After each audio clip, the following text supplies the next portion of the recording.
In this video, I will show you one of my favorite Heritage Revival brands, a watch that packs a lot for the price, 40 millimeters in diameter, only 11.9 millimeters tall. This retains all that vintage charm of the Benthos it is paying respect to, while still having modern features like a loomed ceramic bezel, 904L steel, high density superluminova, and triple AR coatings on the sapphire crystal. In short, this one is sweet.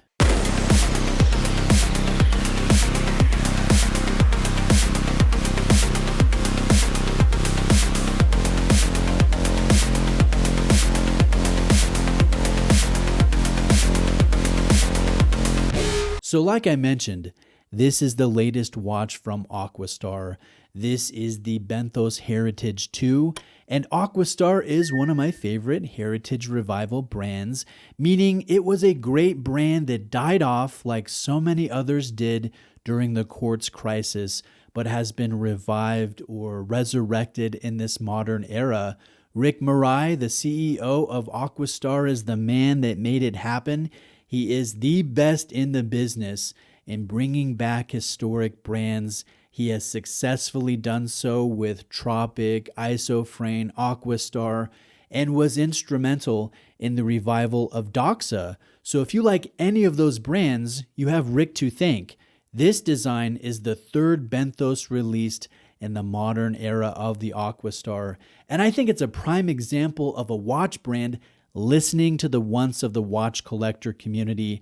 Not every brand does this, or not every brand does this successfully. With sizing trends going smaller and many watch collectors feeling the effects of a tougher economy, there are many watch enthusiasts who ask for smaller, thinner, and more affordable options, and Aquastar has obliged. This diver, instead of 42 millimeter like the original from 1970, is a pleasant 40 millimeter. Not too small, but not too large. This diver is only 11.9 millimeters tall, unlike the 15.4 of the Founders Edition. This is excellent for a watch with 300 meters of water resistance. Notice how low the lugs curve downward and naturally hug the wrist. So this is a very comfortable wearing watch, and especially sharp looking on the beads of rice style bracelet. This watch is 44 millimeters lug tip to lug tip, so this will work on a wide range of wrists. You don't have to worry about the cushion case feeling too dominant. It really is a great fit. And here it is next to my 41 millimeter Tudor Black Bay, just for a size comparison. Now the case is 904L steel, the same grade that Rolex uses. The bezel insert is ceramic and fully loomed. The bezel action is loud, precise, and snappy, with nice grip here on the bezel. The lume is potent, it glows green. The flat sapphire crystal has 3 layers of anti-reflective coatings, and this enhances the at-a-glance legibility by minimizing reflections. The dial is a semi-gloss deep black. The hands and markers are all linear. They're easy to read. The seconds hand is painted orange, just like the original Benthos chrono hand. It's long too. It goes right to the edge of the dial. And like that original chronograph hand, this has no counterbalance design, which I really like. The logo and text all have the proper font and proportions in that, paying tribute to the original. I especially like seeing Swiss under Aquastar. I also like the sunburst finish to the top of this case. This is distinctive of many watches from the 1960s and 1970s, but especially of the Benthos 500. So I like to see this recreated today because it's just not as popular of a finish as it once was. Inside the case is the SW200-1 movement, so it's a trusty Swiss-made Sellita that any watchmaker can source parts for and service. The signed crown at the 2 position is the crown you would utilize for the movement, So you unthread this and you can wind the movement, hack the balance, and set the time.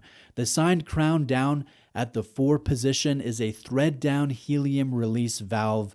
So very similar to how the Seamaster Professional utilizes a helium release. The case back is sterile, but it has the excellent sunflower design for opening the case back. This is a design staple of Aquastar that I really like.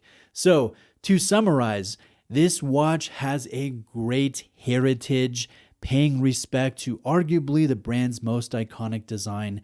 The fit and finish are excellent.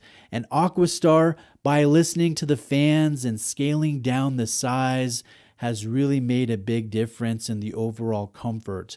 The components are excellent, things like 904L steel, the SW200, the AR-coated sapphire, and the Super Luminova. So in short, this is a great throwback that is sized and priced properly. It's limited to 500 pieces. It's available to order right now. It's priced at $13.90 on a rubber strap or $14.90 on the beads of rice style bracelet.